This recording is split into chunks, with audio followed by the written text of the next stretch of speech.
Hello there and welcome back to another video on my channel. How are we doing today? Today I'm going to be talking to you about an ongoing health problem that I am having, and I finally fixed a doctor's appointment, so I'm about to tell you what the result is of that.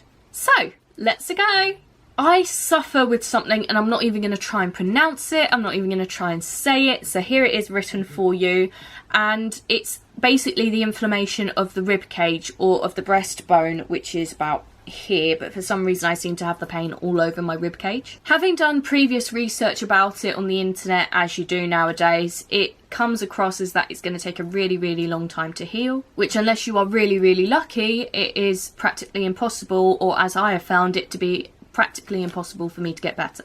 I got diagnosed with this about a year ago and it did go away, it got itself sorted, but over the last couple of months I have had quite a few bad attacks of it, which have all lasted different amounts of time. When it was really bad and when I actually got diagnosed with it, the doctors gave me cocodamol to really help with it, and I don't take that unless I really have to, but to try and like stabilise it and stop it from getting to that point, I have been taking ibuprofen, paracetamol, I've been taking deflating because trapped air is a big problem with it as well. But unfortunately, because I have it for a long period of time, I try not to take the medicine every single day, which means that I'm in pain a lot of the time because I'm not having anything to fight it off. So the symptoms that I am dealing with are severe chest pain, which I have been taking cocodamol and paracetamol for. Shortness of breath, which therefore means I have to take deep breaths, which causes trapped air, which then means I need to have deflating.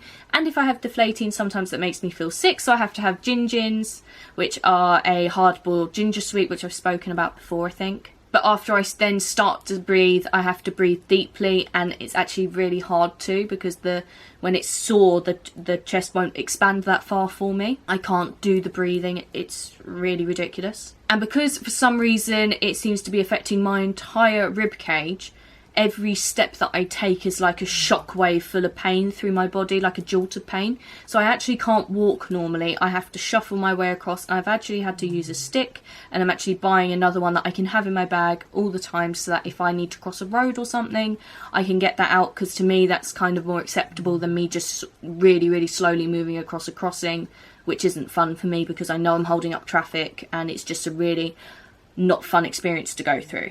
Of course, walking awkwardly and differently creates the other problems, because I've had to walk, see if I can angle it, so my spine is like that, so my chest is up here and then the ribs go like that, and that's my back, which of course will create other issues, which will give me back pain, and it will create shoulder pain as well, because I'm having to try and angle it properly to make myself comfortable. I can't really sit down comfortably, like if I have to, we've recently had to rearrange the chairs because there's a certain chair where I can lean right back and stretch my chest out, whereas if I'm sitting like I am now for a long period of time when I'm doing typing or editing, my chest gets really contracted because I try to sit up straight but I can't stretch my chest, so I can't sit up properly straight, and therefore I hunch over, which crushes my chest a bit more, which again won't do it any favours. And I also can't lie down comfortably, because if I lie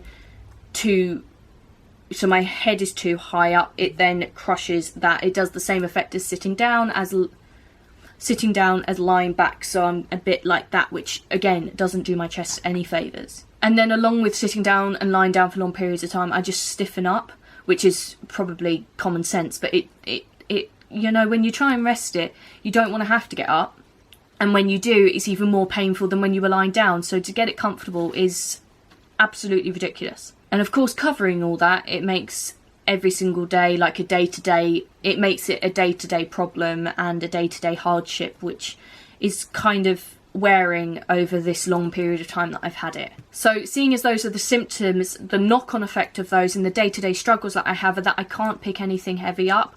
I can't, at its absolute worst, I can't pick a kettle up. I can't pick a 2-litre bottle of water up. I can't pick my nephew up. I can't pick my godchildren up. So my nephew has just turned 1 and my godson has also just turned 1. And to not be able to move quick enough to get them if they're in trouble, or just even lift them if they need comforting, is something that is a huge struggle for me. I can't get dressed on my own. I need someone to help me, or I need to do it really, really slowly. And I can't have a shower on my own. I've needed my mum to help me wash my hair while I do the rest of me.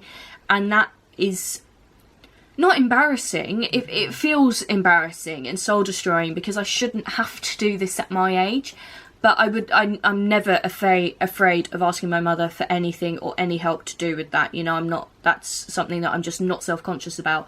It's just hard to know that I'm 22 going on 23 and I can't dress myself without difficulty, and I can't have a shower without struggling. I can't walk my dogs. I can't walk Magic, who is now overweight because she was put on steroids a couple of months ago, and she's gained weight quite a bit because of that. I can't get her weight down because I can't walk her during the day, and I can't help her that way.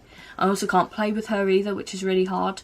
And I can't exercise. As you guys know, one of the health and fitness things that I want is to lose weight, and I can't do any form of exercise when even walking is a struggle. So this last attack has lasted me over 2 months, and I've kind of just had enough. I was hoping it would get better on its own, because stopping all those things, I was hoping that it would just get better, because I take medicine, I don't do anything that I shouldn't, and things like that. So I've had enough, and now's the time to get a doctor's appointment. So moving on from the depressing side of everything, I have finally booked a doctor's appointment, and I'm having it this week. Because I just need advice. Even if I can't have any medication to make it better, I just need advice of, when it gets bad, what do I do? When it starts, what do I do? How do I stop it and prevent it from happening again? So this is this part of the video finished, and I will let you know how I get on in just 2 seconds.